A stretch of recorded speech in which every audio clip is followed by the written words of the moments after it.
they seek to reach all the corners of the earth. Assalamu alaikum and Jazakallah for joining us for this week's Roundup. We'd like to begin by wishing all our dear viewers a very blessed Ramadan. In today's episode, we'll be learning about Australian floods, getting some answers to your common questions about Ramadan, and seeing how this holy month is observed in the UAE. But before we do any of that, let's begin as usual by taking a look at some of the most important headlines from this week. The UN's General Assembly, UNGA, voted by 93 to 24 to suspend Russia over allegations of horrific rights violations by Russian soldiers, which the United States and Ukraine have called tantamount to war crimes. Ukraine has accused Russian troops of killing hundreds of civilians in Bucha, but Moscow has denied being to blame. Because Russia is a permanent member of the UN Security Council and cannot be removed, suspending it from the UNHRC is seen as a significant way for the UN to show its disapproval of Russia's actions in Ukraine. A new report details the disproportionate impact the COVID-19 pandemic has had on Black Americans and calls for the most precise data on race and ethnicity to address this health inequity. Data from the Center for Disease Control shows that since the start of the pandemic, the risk of dying from COVID-19 has been nearly twice as high for Black and Hispanic people in the United States than for white people. A SpaceX rocket carrying 3 paying customers and a former NASA astronaut was slated to take off from Kennedy Space Center in Florida on Friday morning, kicking off a first-of-its-kind mission that will take a group on a 10-day mission to the International Space Station. It's all in line with the US government's and the private sector's goal to boost commercial activity on the ISS and beyond. Ketanji Brown Jackson has been confirmed as the first Black woman to sit on the US Supreme Court in its 233-year history. The judge secured the lifetime role following a 53 to 47 vote in the US Senate, following fierce questioning from critics. Until now, the US Supreme Court has only ever had 2 Black justices in its history, and both have been men. However, with Judge Jackson replacing another liberal justice, it means her confirmation won't impact the current Conservative majority in the court. Jinnah, London is notoriously known for its constant rain. Yeah, that's so true. I feel like it's always raining here. And I'll tell you one thing, there's another place that's had a lot of rainfall this year, and that's Australia. Let's check out this report from our correspondent Zaryab as he brings us some news about the recent flooding that they've been experiencing.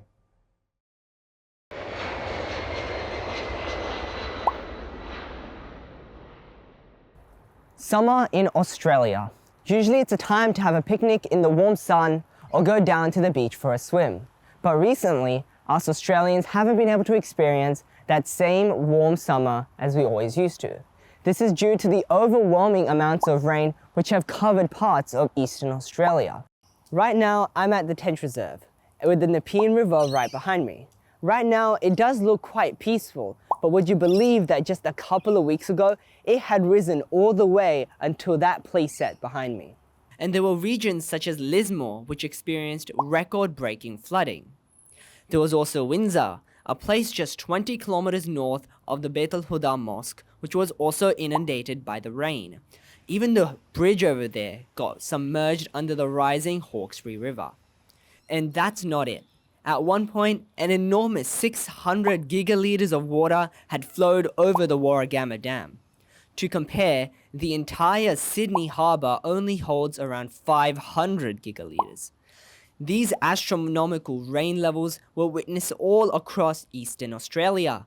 But the question remains, where did all this rain come from? To elaborate on this, we have Dr. Ismail Adam.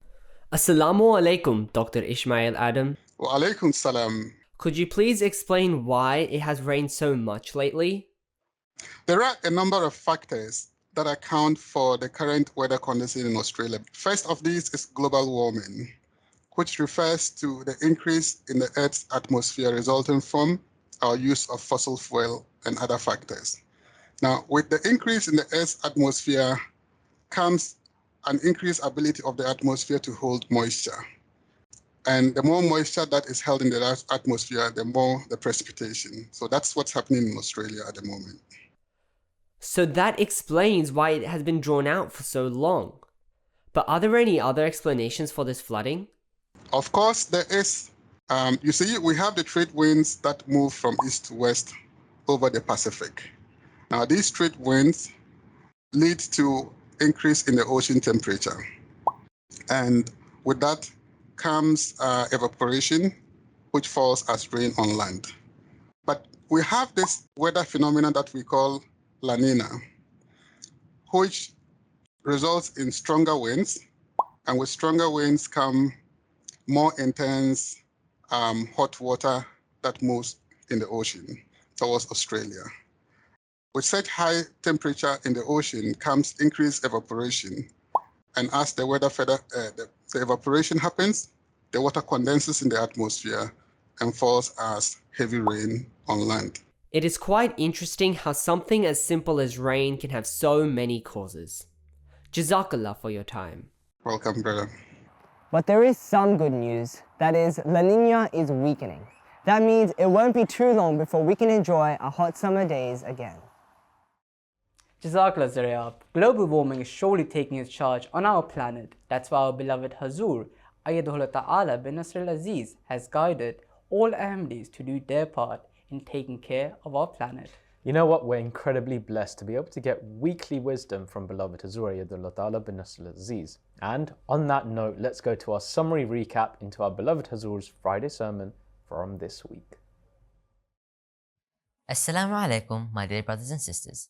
During this week's Friday sermon, beloved Hazur Ayyadahullah Ta'ala bin Nasr al-Aziz spoke regarding striving in the way of Allah during the holy month of Ramadan and explained the great blessings. Did you know Ramadan is the 9th month in the Islamic calendar, and the practice of fasting during Ramadan began in the year 624 CE?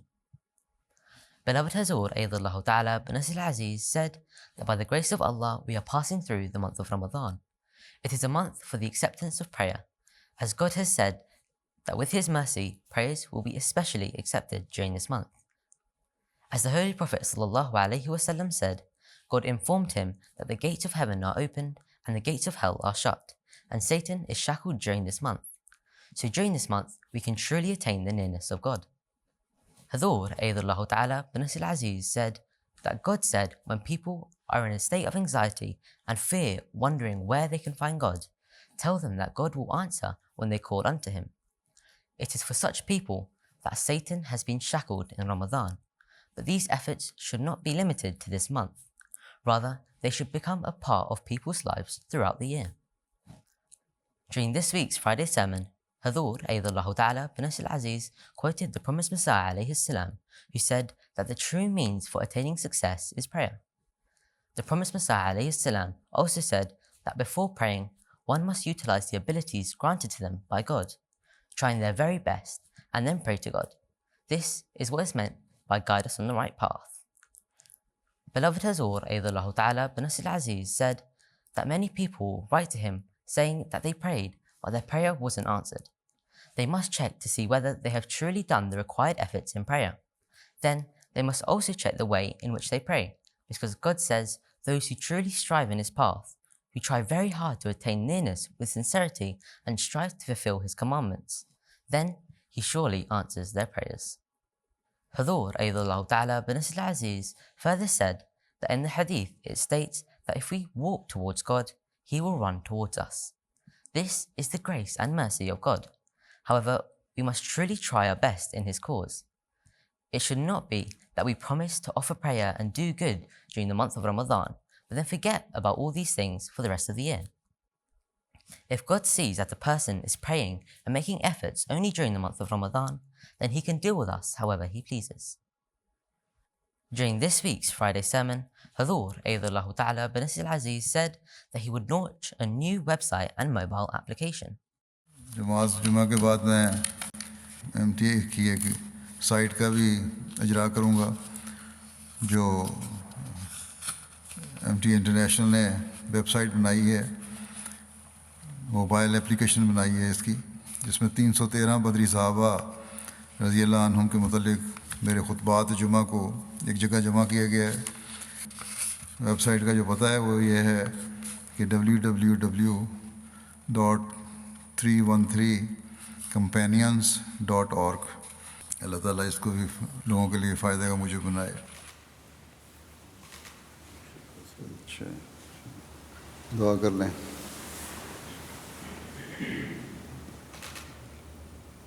आमीन। अस्सलाम वालेकुम रहमतुल्लाह।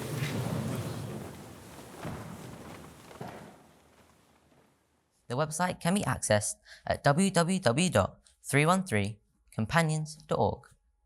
Make sure that you check it out.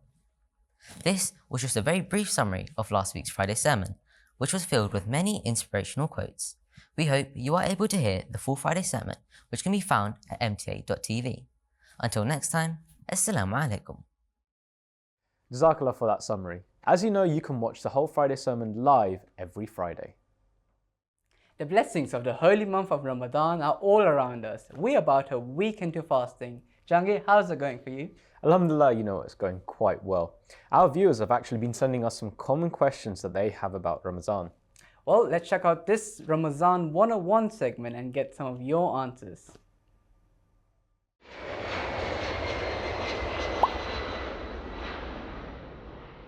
Ahmadiyya 101. This program is really interesting, and it answers all my questions too. I wonder, what goes on into making it? Whoa, am I at the Ahmadiyya 101 set? This is really cool. And I can see the questions too. Ramadan 101, question 1. Why do the dates of Ramadan change every year? Oh, that's easy. I think it's something to do with calendars. Solar, Gregorian, maybe? Assalamu alaikum warahmatullahi sahab. Assalamualaikum. I can see you're trying to answer some questions here. Would you like some help? Yes, please. Of course, yeah.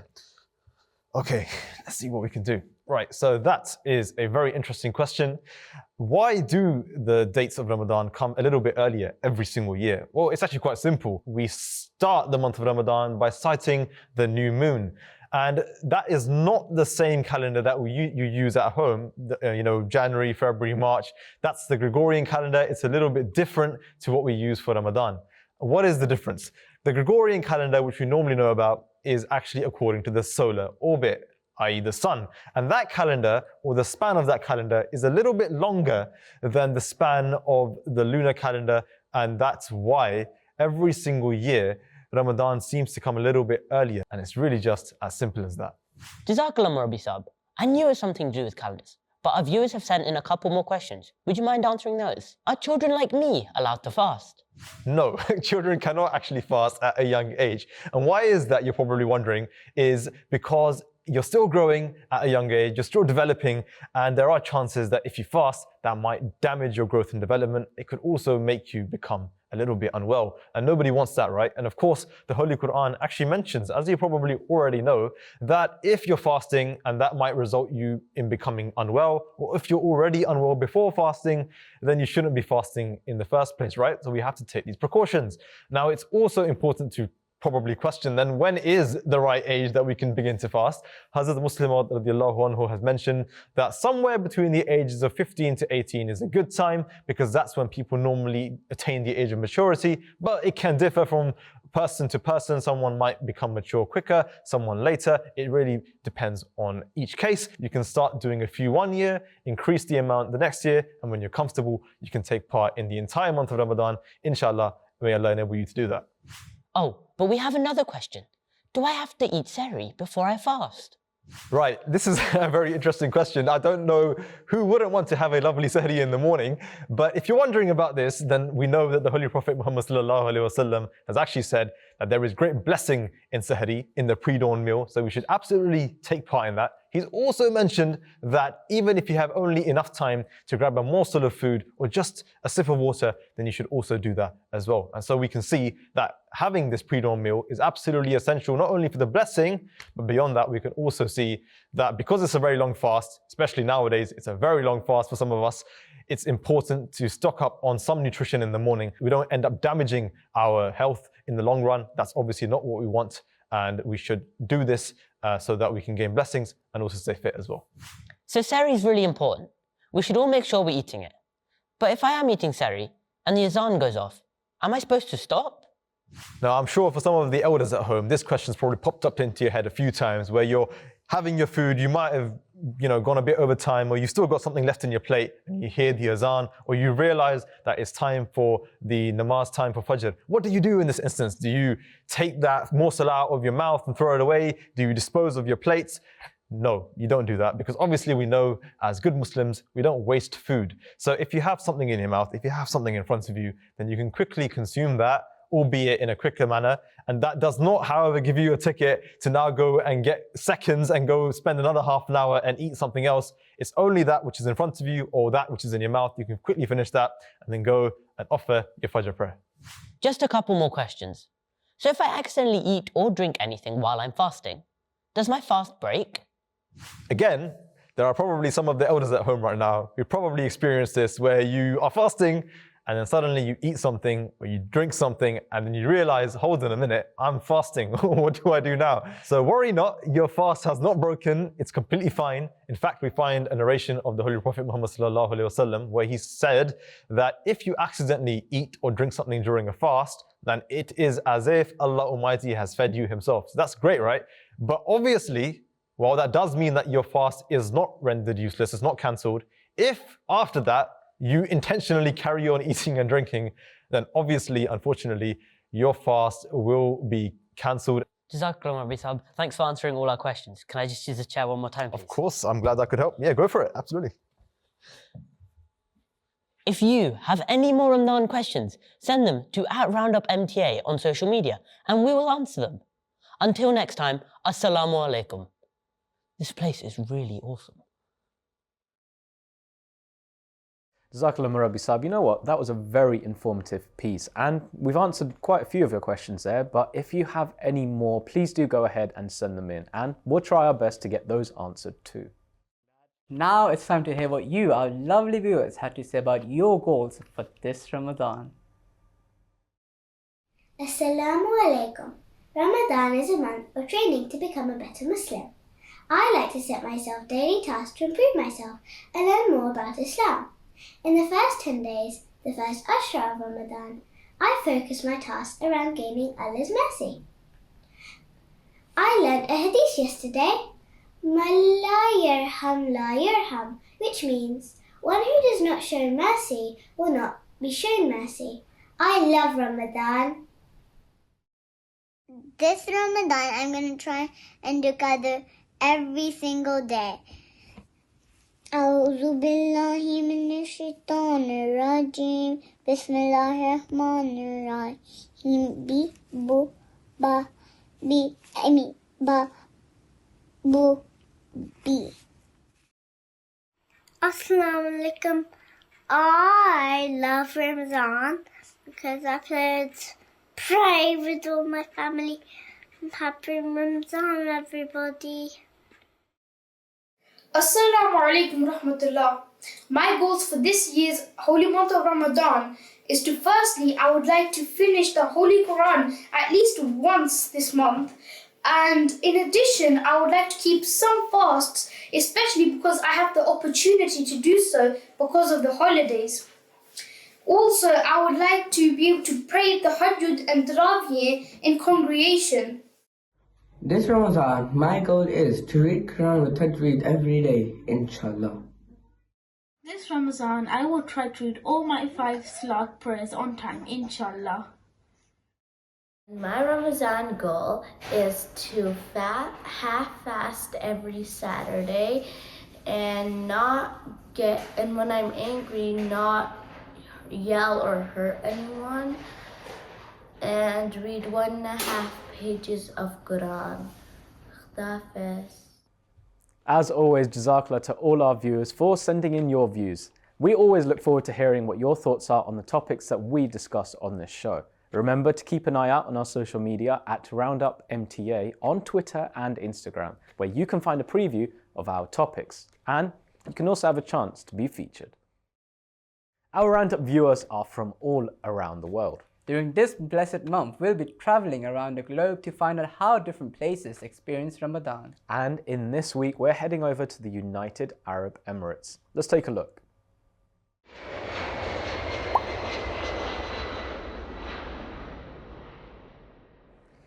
Assalamu alaikum, everyone, and Ramadan Mubarak. As millions of Muslims around the world fast during this holy month, I would love nothing more than to take you on a journey with me to see how a typical day during the Ramadan is in the United Arab Emirates. Since the UAE is a Muslim country, Ramadan is celebrated all over, and it is not uncommon for non-Muslims to try their hand at fasting too. Zachariah, we're late for school. Not yet, Layla. One of the biggest perks of Ramadan in the UAE is the shortened hours of work and school, which means I get to have a lie-in for an entire month. To get into the Ramadan spirit, my sister and I decorate our home with posters, and my mom has a calendar with good deeds that my sister and I can do every day. It's almost time for iftar now, and while we have a mosque near our house where we can hear the adhan from, we also love to watch the traditional Emirati way of signaling iftar time. Let's have a look.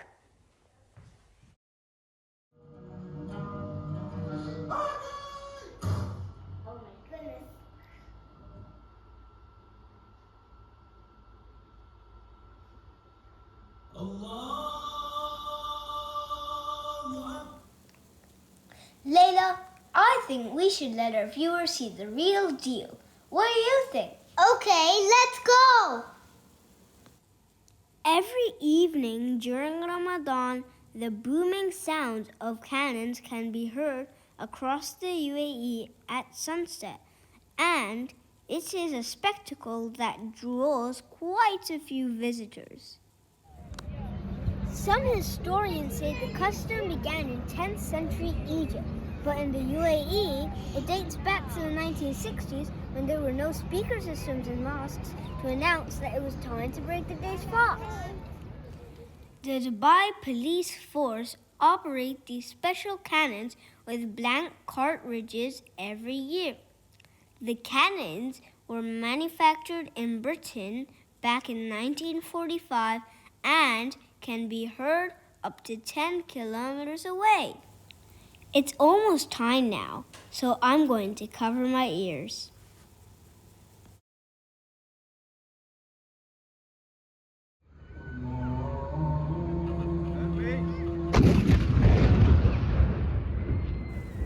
And just like that, it's time for iftar.